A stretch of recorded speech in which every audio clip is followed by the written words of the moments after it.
Imagine walking around a 112-room mansion filled with all kinds of memorabilia and artifacts, each room completely different, finding secret doors like you're a little kid again, searching through it, and just having the time of your life. And that's really what happens here every single day.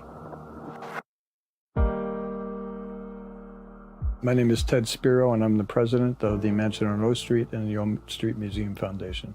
It's 5 interconnected townhouses as old as 1892 and as new as 1985, 32 bedrooms, 35 bathrooms, 30,000 square feet. So H.H. Leonard's is the founder. It's my wife, and she came here from Indiana back in the 70s. So she came here with no money, no business background, no design background, and had the vision to create exactly what you see here. We are a true mom and pop. My wife and I live here. We do this 24/7. This is our passion. Every day is a great, great day because of all the incredible people that come through here. So for us, we're the richest people that we know. Not monetarily, but by the way we live our life. I mean, we wouldn't trade this for anything.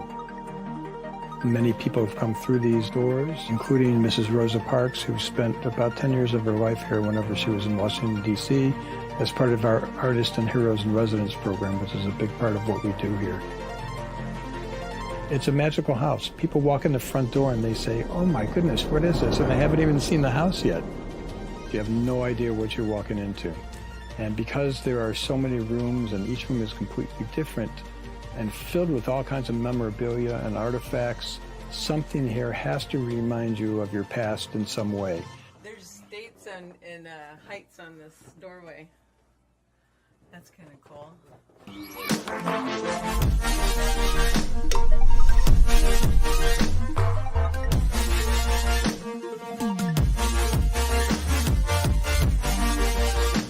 The house is alive. It's alive because it changes every day.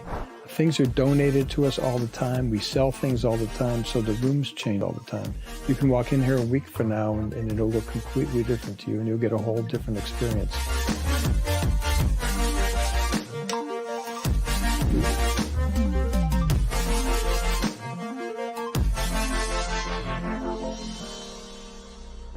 There needs to be more places like this that are out of the ordinary, and you can walk in, feel comfortable, and just have fun. We all need that.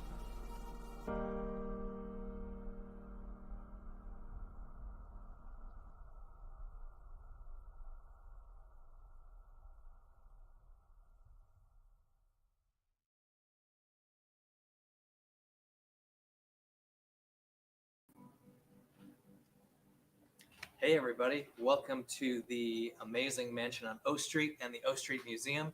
My name is Ryan. I am guest hosting tonight on behalf of the team here. I'm really honored to be here. This is honestly one of the most unique and amazing places I've ever been in my entire life. You just heard a lot about it. If you've never seen it for yourself, next time you're in DC, please, please, please make sure you come and schedule a tour, see if you can find the secret doors for yourself. Stay overnight because it's a pretty incredible place. We're going to get a little bit more into it later on, but I'm very pleased to welcome our guest this evening, Holly Montgomery. And to kick things off, they're going to play us a couple songs, and then I'll have her come over and have a chat with me right after.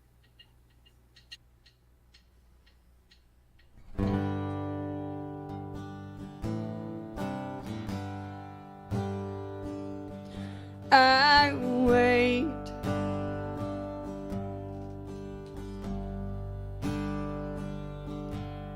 I'm waiting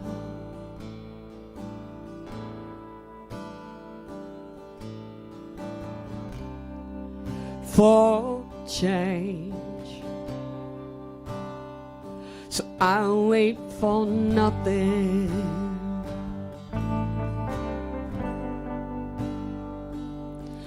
I want you to know I'm sorry.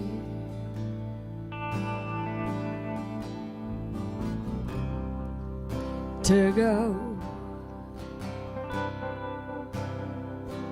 I'm sorry for nothing.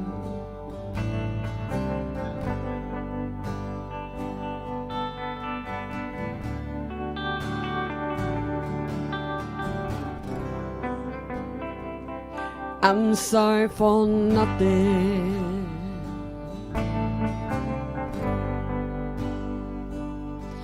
I cry for the years.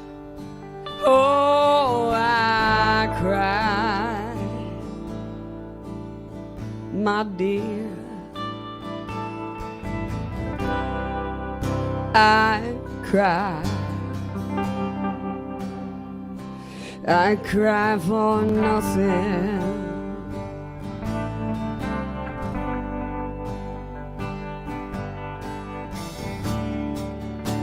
I cry for nothing,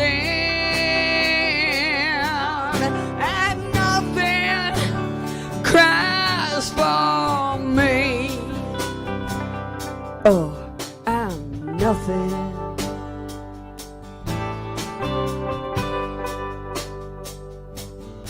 I believe in love.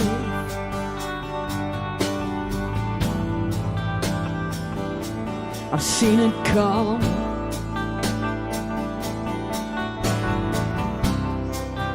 For some, but for me, I believe in nothing.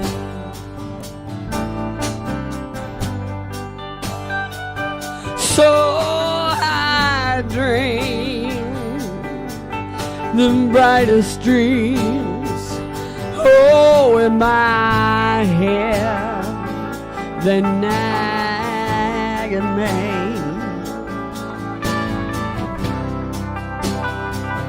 But they can't break free, so I see nothing.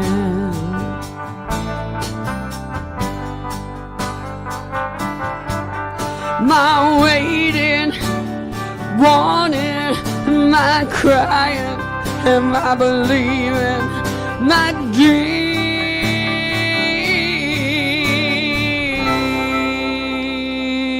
is all for nothing.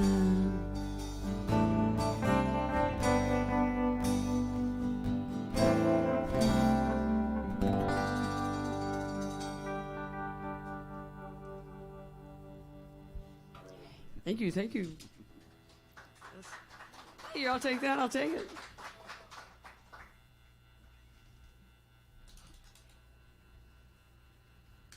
Nope.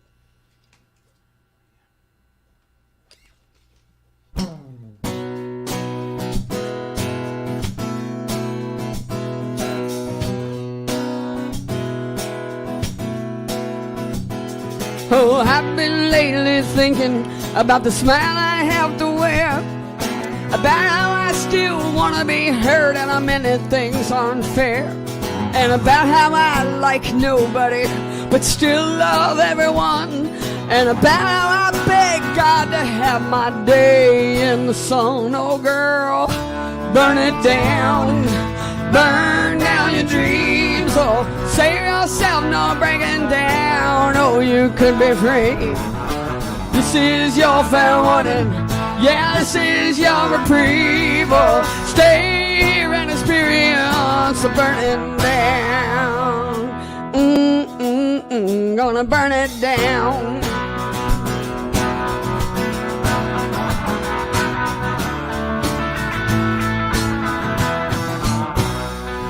Well, I used to live in holiness with other righteous girls, but I could not bear the loneliness, and they threw me from their world. Now love is splashing on me like blood on top of my skin. Oh, I know it belongs to somewhere, but I refuse to let it in. Oh girl, burn it down, burn down your dreams. Oh, say yourself no breaking down. Oh, you could be free. This is your fair warning. Yeah, this is your reprieve. Oh, stay here and experience the burning down. Gonna burn it down.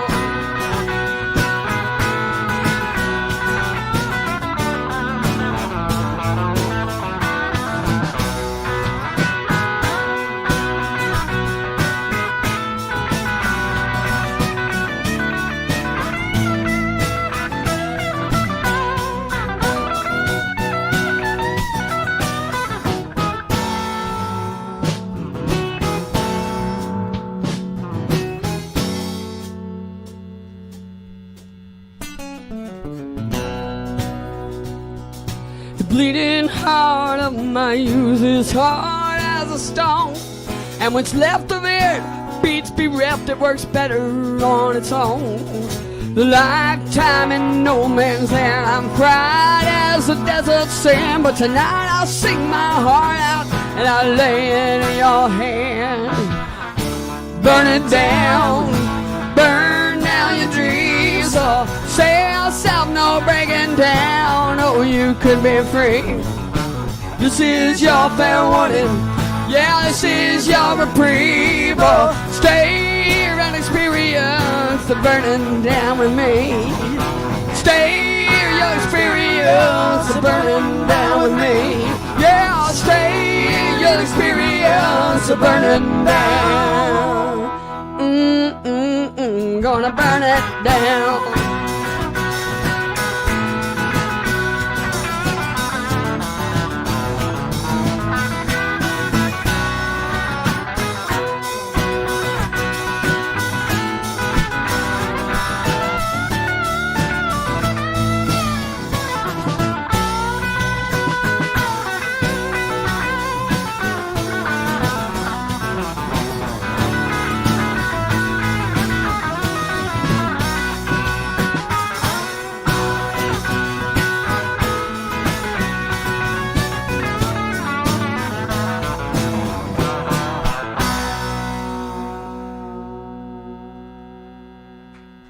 Hey, thank you, thank you.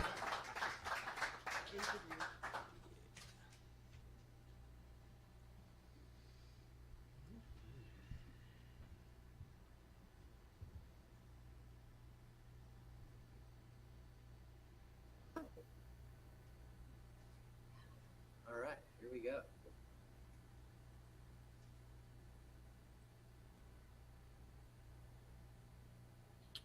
Well, that was amazing. Well, thank you. Thank you so much. That was my debut Holly Montgomery That was the day- performance. Yes, it was. Thank you for being here, first Oh. of all. It's my pleasure. In the interest of not boring everybody, because I feel like we could probably talk for like 3 hours nonstop, Yep. we're going to keep this short. We're going to try to talk for about 20 minutes. The band is going to come up with some more music right after that. But for everybody who's watching that's not familiar with Holly, you just heard how amazing she is. Tomorrow, her 6th solo album, Sorry for Nothing, is out It is indeed. everywhere. Worldwide.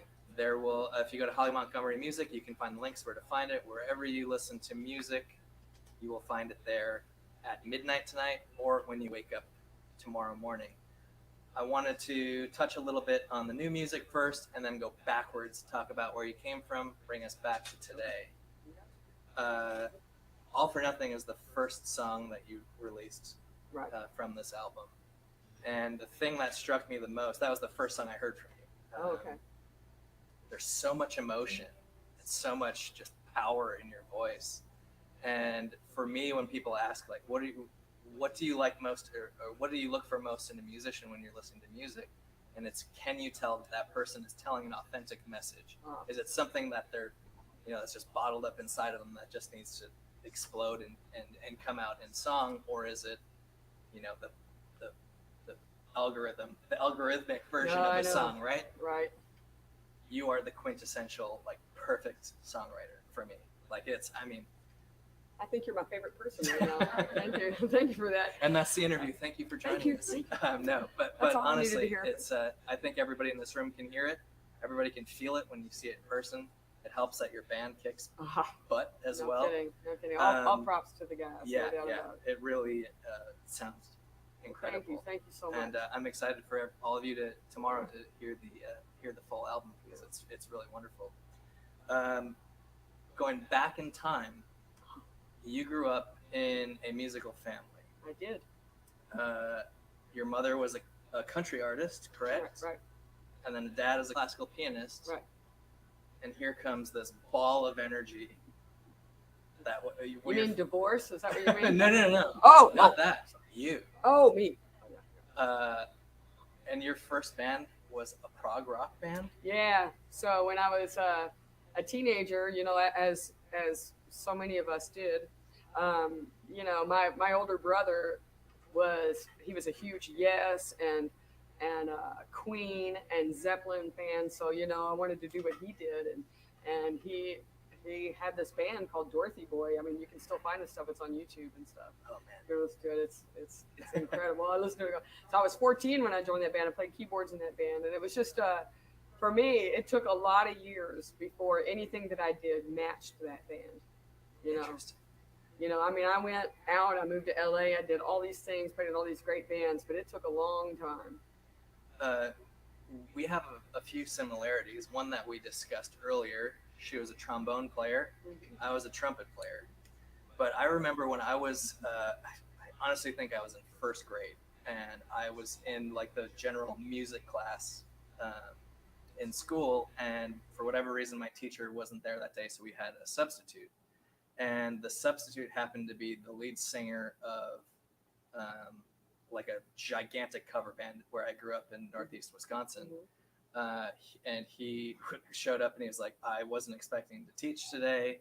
Turns out it was his first substitute teaching job ever. And he was hungover. Is that what's happening? Probably. But I connected with him as an adult and I found that out. But oh wow. So he didn't know what to teach. So he was like, I just brought a couple instruments to play. And the first thing he played was Barry sax. And I was like, geez, like I've never heard anything like it. And then he brought out his bass. And I didn't even know that existed as an instrument. Yeah. But at that moment, I was like, I need to learn how to play that. Yeah. And that was the first. I played bass before I played guitar. Oh wow. Okay. So I'm curious, why bass for you? Yeah, for me, I kind of wandered around as a teenager, knowing that, like in our family, we would burst into spontaneous song. We sang a lot of songs. Like we still have like our whole catalog of childhood songs that we sing together. And so that's kind of the way that it was. And I knew that I wanted to do that, but I was never like, I mean, I kind of play piano, I play keyboards and stuff, and I still play it. I still do that stuff, but it's not really that thing. And I played trombone in school band. I didn't see myself as a trombone player. I'm glad I know how to play it, but and so I basically picked up.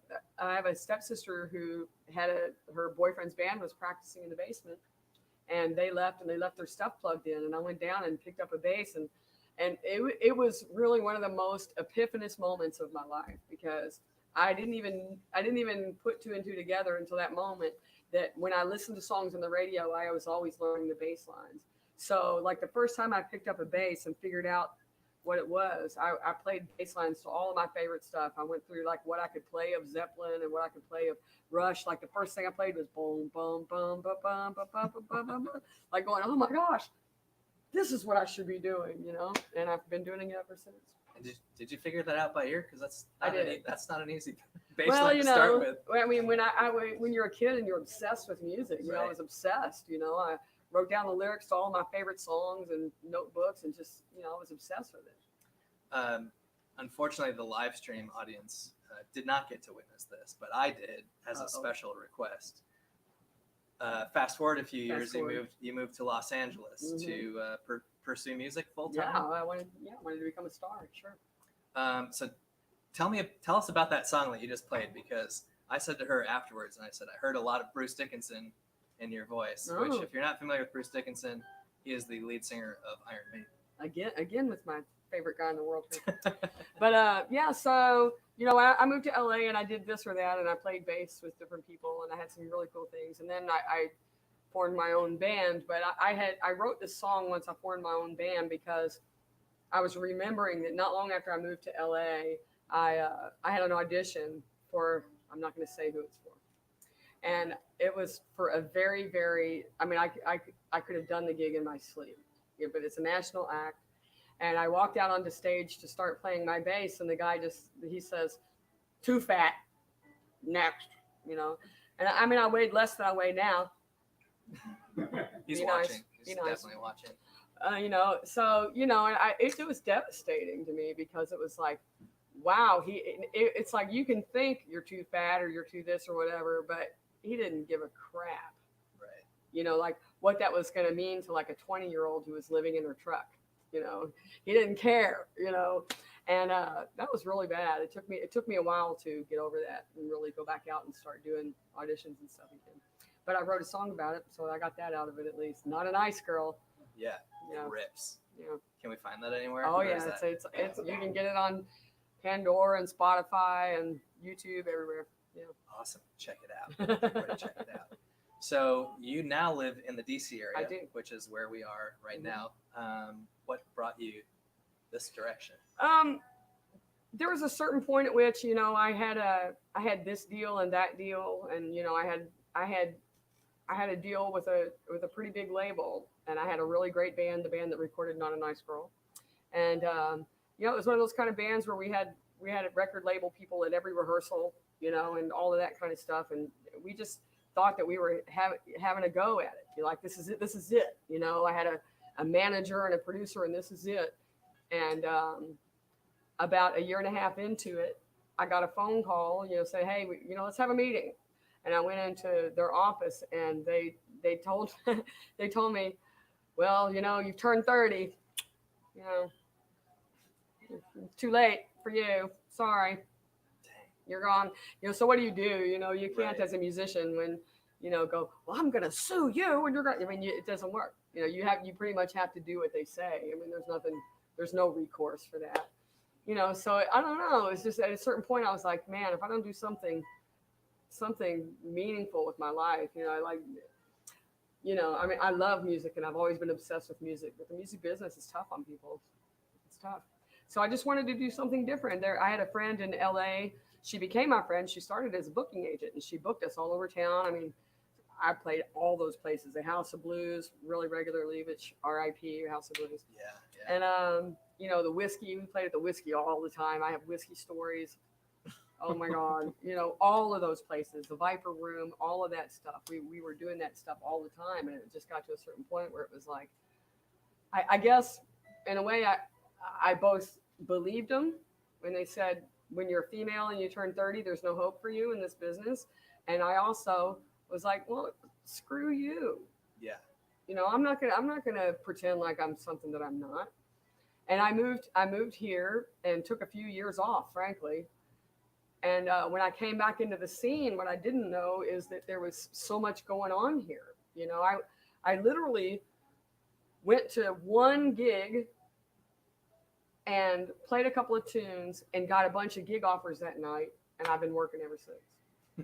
I mean, that's what happened. There's a lot of music and a lot of live music here, and so it kind of happened by accident. You know, I mean, I didn't know if I was going to stay here or what I was going to do, but it's like I make a living playing music here. So it's interesting how that happens when you're not looking, you know, Mhm. you're just taking a chance, changing things up, and then everything just clicks, kind of falls into place. Right.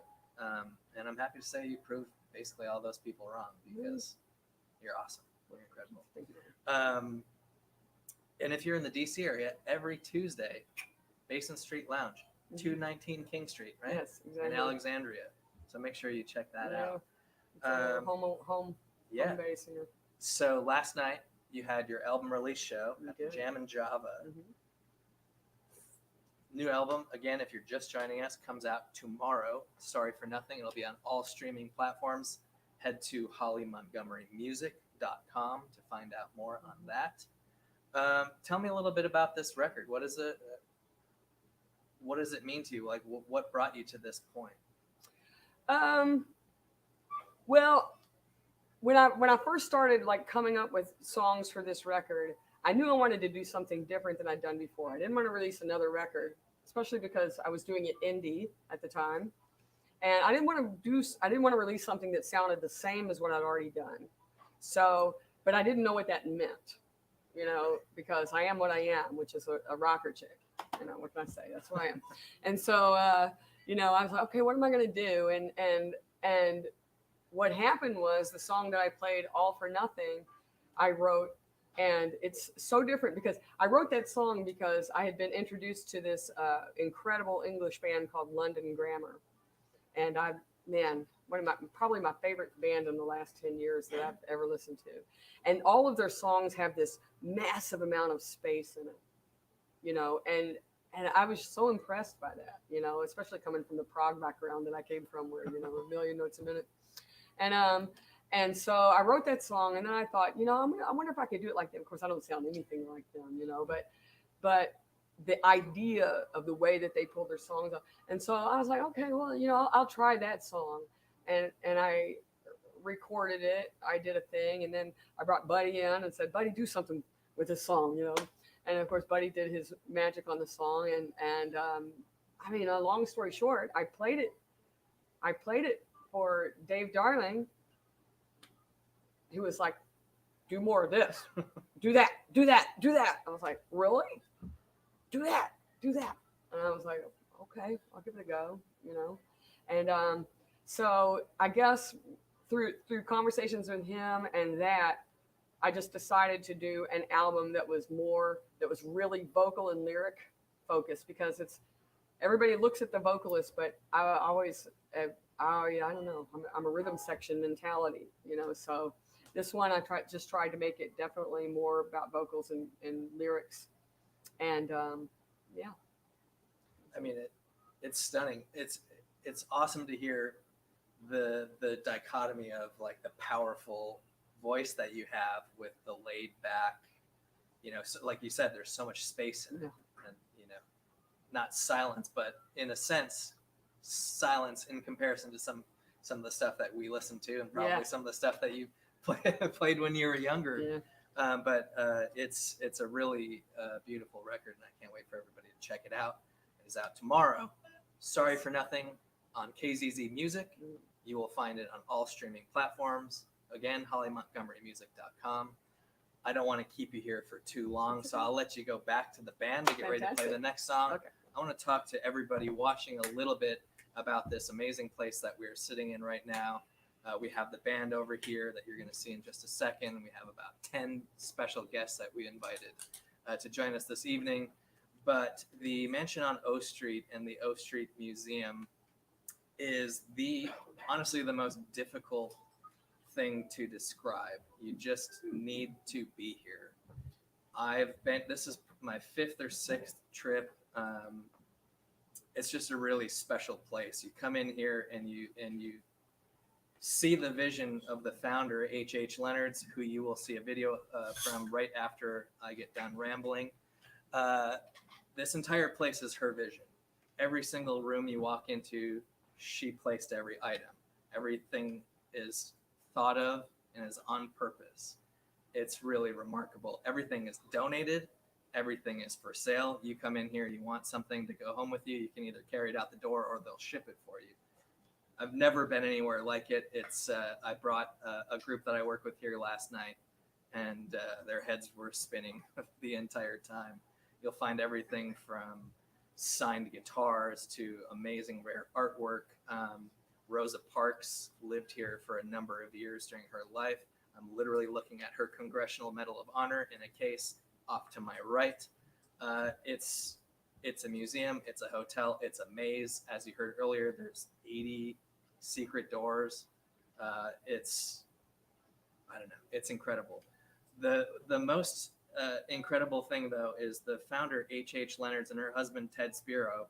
They go out of their way to help everybody, and they never ask for help in return. So on their behalf, I am going to ask you to help.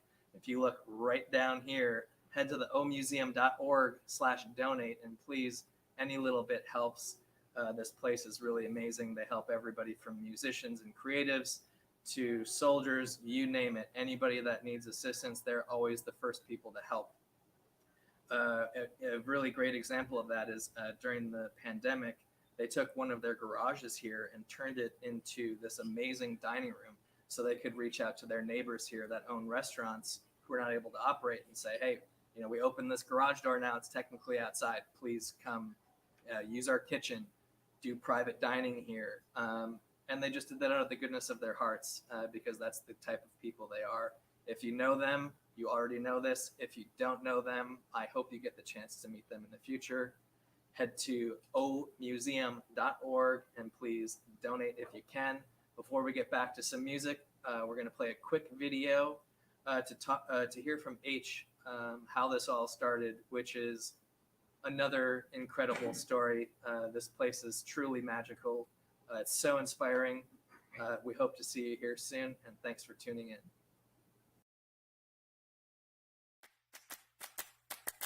I came to Washington to help my country. I tried to join the Marines in Indiana, and it was the first year that women were allowed in the military. So I marched down with my best friend from high school, and they lost our paperwork. That's how they dealt with women at the time. After the third time, I said, God's telling me to come to Washington. And I had started the mansion here.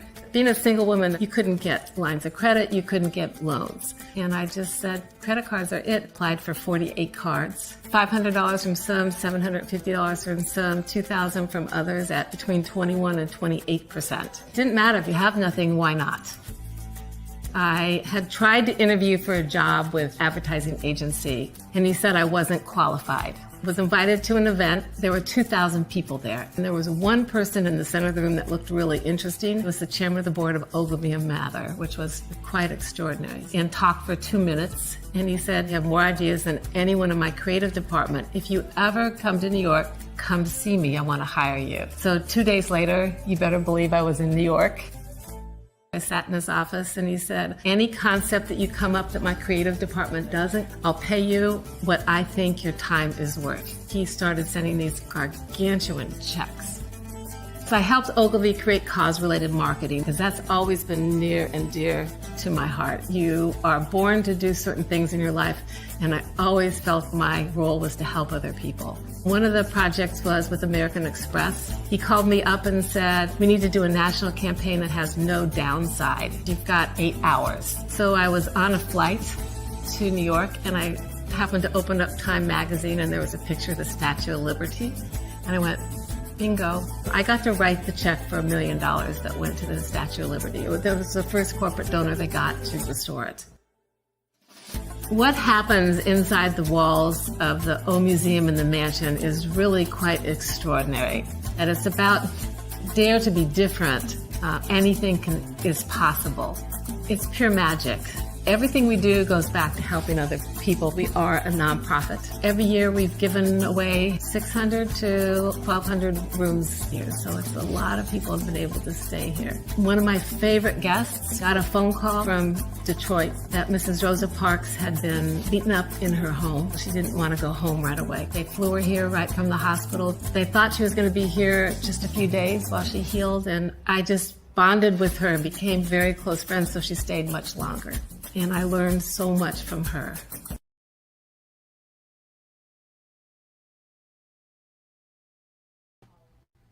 Oh, no, we're not, the bottom four are not on the list.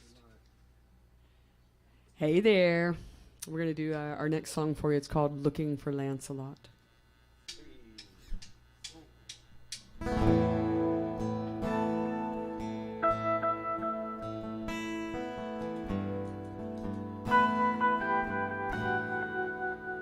I get restless in me and head for the horizon. Don't know where I'm going, but I know when I'll find it. If it wants to be found, the road is calling, wide open spaces. I want my adventure, I want to meet new faces.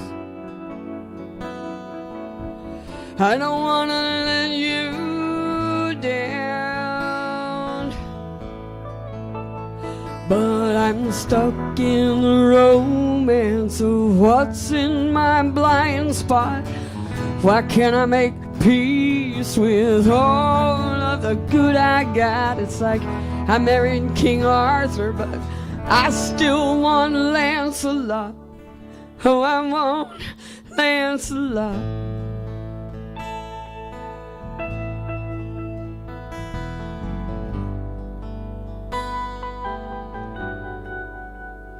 There's a picture of me, 7 years old. My father had gone, the world had grown cold. I still remember that day. Since then I've been looking, mostly in vain, for the right song, the right man to help the pain. But unlike my daddy, it stayed. I'm stuck in the romance of what's in my blind spot. Why can't I make peace with all of the good I've got? Oh, I married you, Arthur, but I still want Lancelot. Oh, I want Lancelot. So I go looking for Lancelot. Oh, I go looking for Lancelot. I've been wearing a crown that never quite fit, so give it to someone deserving of it.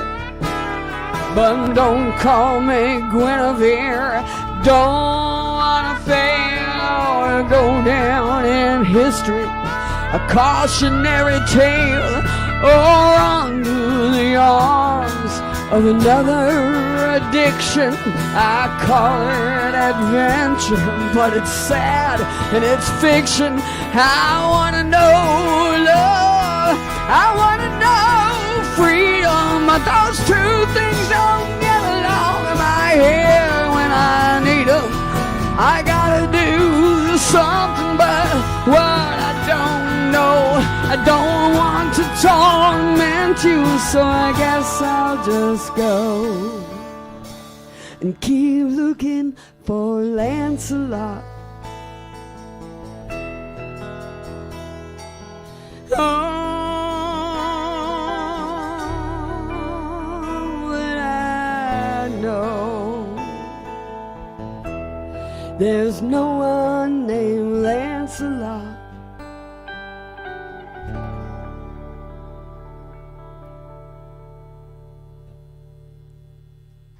Thank you. Thank you. Thank you. Let's do that for my son. For my son. This is a song written about things you want to say to your kids, but you know they're not going to believe in the moment. So put it in a song and hopefully they'll hear it that way.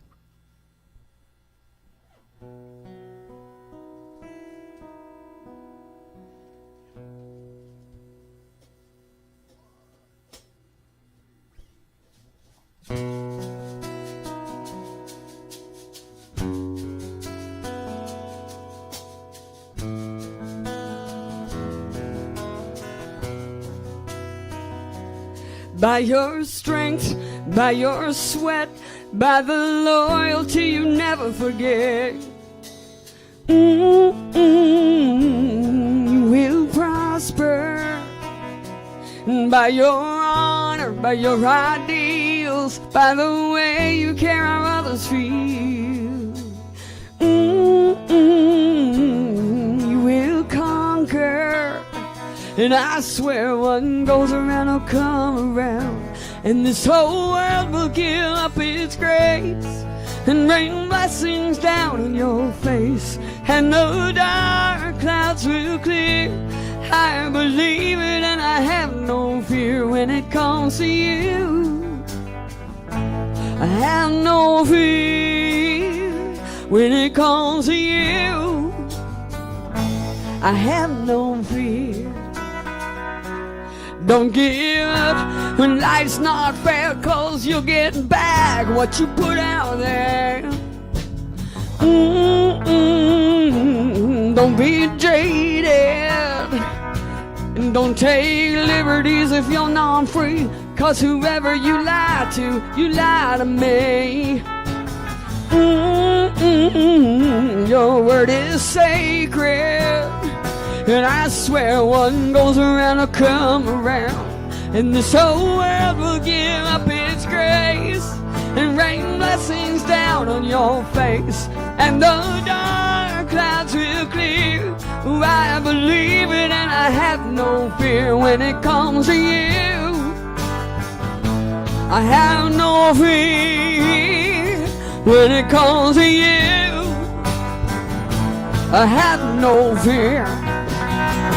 Your word is sacred. Ooh, oh, your word is sacred. Sacred. Your word is sacred. Ooh, your word is sacred. Oh.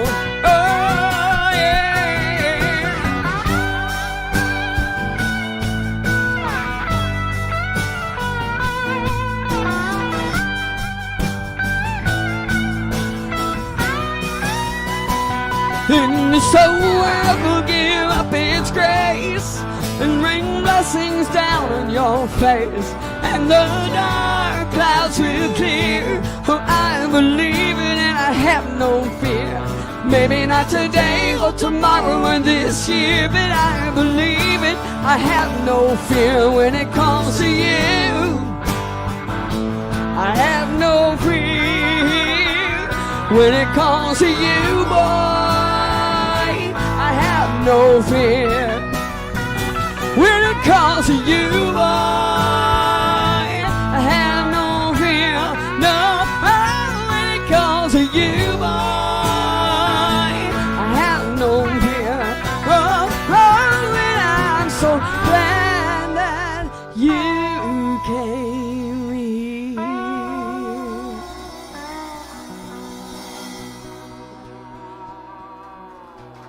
Thank you. Thank you. So this next song that I wrote, I'm just gonna say it because all hail to Glenn Campbell. I love Glenn Campbell. He was a fantastic, incredible guitar player in so many different styles. If you didn't know that already, because I know that his hits, maybe you just know his hits and you don't know that, but he was an incredible musician. And when I heard that he was suffering from Alzheimer's, in my mind, to have such a powerful brain and musician, no, it freaked me out. I'll be honest with you, it freaked me out. And so I wrote this song in the midst of an intense panic about hoping that at least when I grow old, I can at least keep my wits about me if everything else falls apart. So yeah, this is always dedicated to Glenn Campbell.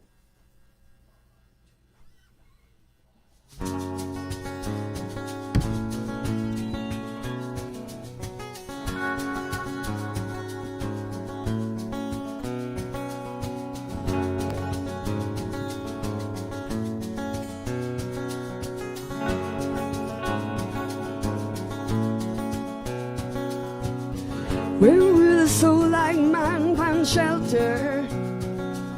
I toughen up my heart until it's leather, but my skin is as thin as it was when I was 10. And I cried when the boys' club wouldn't let me in, and when all of the games of my life have been played, well, I find my worst enemy was always me. And it looks like the golden bird has flown, and I'm gonna fly away home. And if anybody's listening, you're free to play along, but I'm gonna sing the song of my life on my own, singing the song of my life.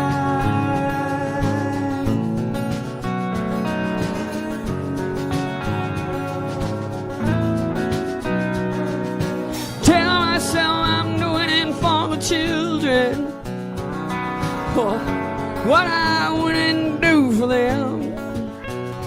And I tell myself that the world needs me too, what I wouldn't give to believe that's true. And when all of the days of my life have been tamed, will I find the flood of memory brings glory or shame? And it looks like the golden bird has flown, and I'm gonna fly away home. And if anybody's listening, you're free to play sing the song of my life on my own. Singing the song of my life.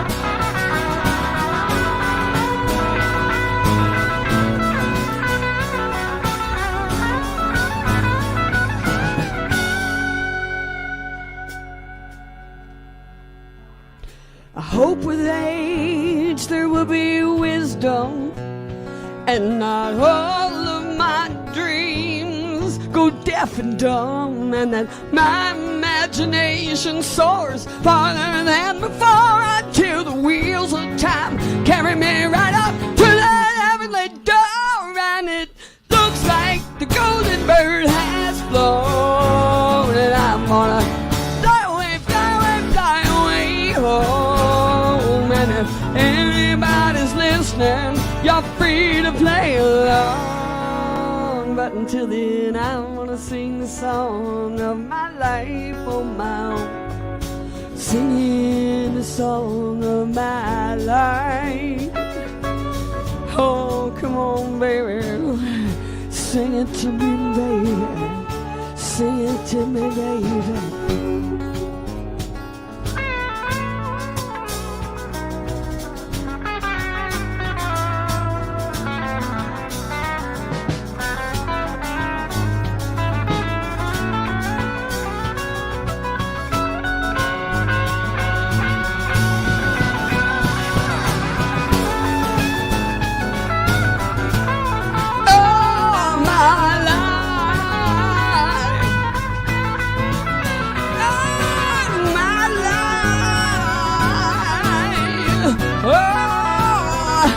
Yeah, oh, my life, yeah.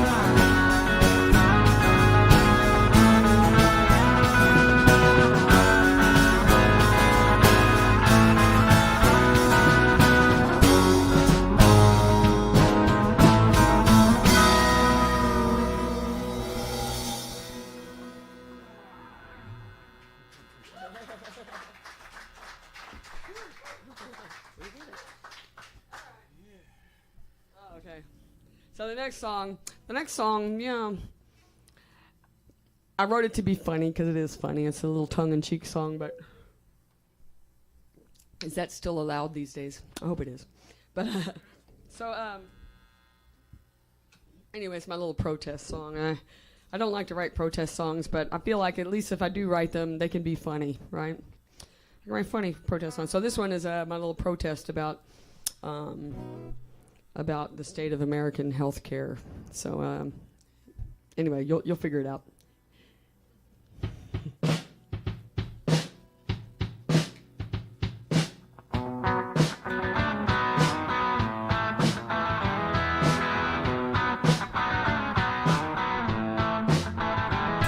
I'm looking to find me an Englishman, anyone from the UK who doesn't mind an American, an eccentric, broke divorcee. As long as he's kind and a citizen, I'll be a perfect wife. I'll even love him if I can, so I could have a GP for life. I find me an Englishman so that I can get my dental work done. Maybe find out what's wrong with my arm and get married on the steps of the NHS, and then find out what causes a pain in my chest if I find me an Englishman. So find me an Englishman, an English woman. I'm looking to find me an Englishman, before my looks start to fade, before high cholesterol takes its toll, before I stroke out of it coming old maid. As long as he's kind and a citizen, I'll pay for my plain fare. For the price of 1 month's premiums, I could have a new life over there. I find me an Englishman, no more deductibles or co-pays. I could finally take a holiday, a honeymoon in the south of Spain. Once I get the right pill for my joint pain, it will find me an Englishman. Find me an Englishman.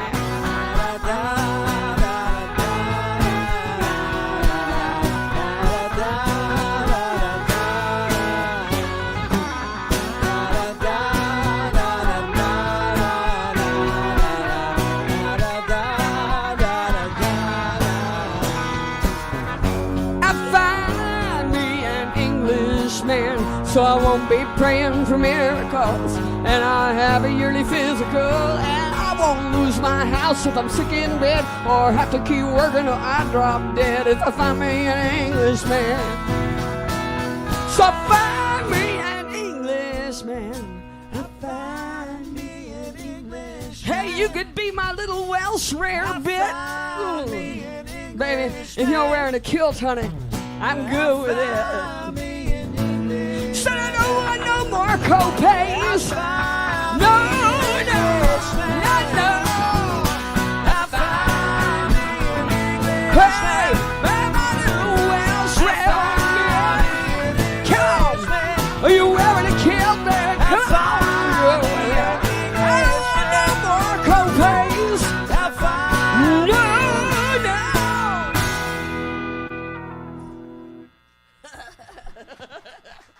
Ah, so much fun. Thank you so much for tuning in. Thank you for supporting the Mansionette. Oh, this is truly, really one of the most remarkable. I mean, honestly, I can't do this for you, but I can demonstrate. I mean, even the ceiling. Look at that ceiling. I mean, everything around here is just a visual treat. In addition to all the history. So please, please, please support the mansion. Can we do one more? Are we ready? Are we good for one more? Okay.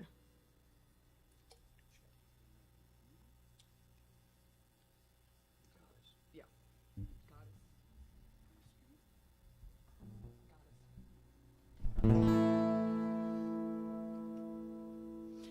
Yeah, so I kind of wrote this song. I wrote this next song, if you will permit me to do one more. Appreciate that. This is a song really about anybody. I mean, it's from a female perspective because I'm a girl. But, so really it's just a song about when you're stuck and you need to move forward, but you can't seem to move forward. But here it is. It's called Goddess She Waits. It's on the new record.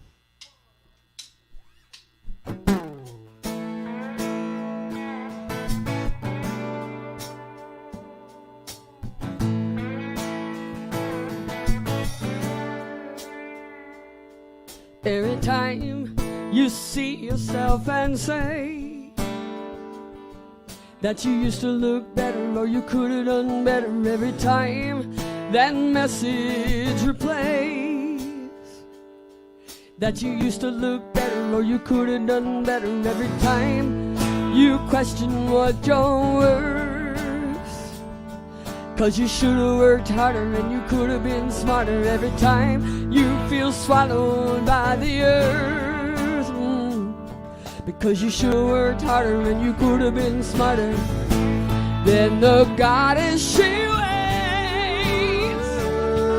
Oh yeah, the goddess she waits.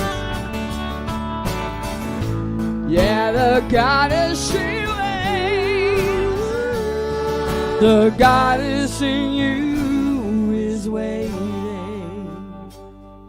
If you wake up and the first thing you think is I used to wanna be here, but I don't wanna be here. If you wake up and you feel the room shrinking, and you're thinking that I used to wanna be here, but I don't wanna be here, then the goddess she waits.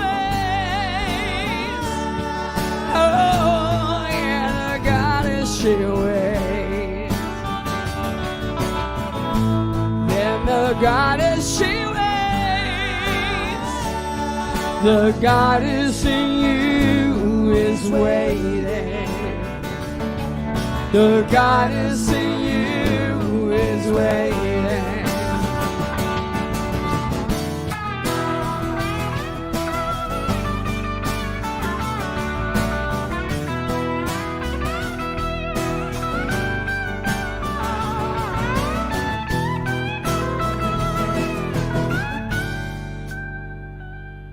If he hits you, 'cause he says you hit a nerve, but you want his attention and you need his attention. If he hits you and then says that you deserve it, but you want his attention and you need his attention, then the goddess she waits. Oh yeah, the goddess she waits. Yeah, the goddess, she's waiting. The goddess in you is waiting. The goddess in you is waiting. The goddess in you is waiting.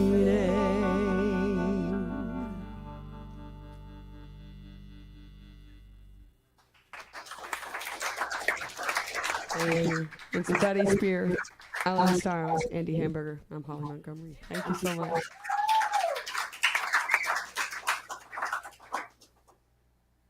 I just want to thank Holly Montgomery and her amazing band again for being here tonight. That was really incredible. There's a few other people I want to thank before we go. Kirk, Zach, and Samantha from KZZ Music. Thank you for help bringing this album to life and for introducing Holly and I to each other, because we've become great friends. To Michael, Aaron, Nicole, and Michaela from Jensen Communications, which is where I work. Thank you for all of your assistance in making this happen. To Susie Markland, who is doing this amazing live stream. She does this for the Mansion out of the goodness of her own heart. She's incredible. She works very hard to bring all of these shows to you. So huge thanks to her. And last but not least, to H and Ted. Your kindness does not go unnoticed. We appreciate your hospitality and for taking care of everybody always. If you're in the mood to donate, please visit omansion.org/donate. And tomorrow, don't forget to check out Holly Montgomery's new album, Sorry for Nothing, on KZZ Music. Thanks for tuning in and have a great night.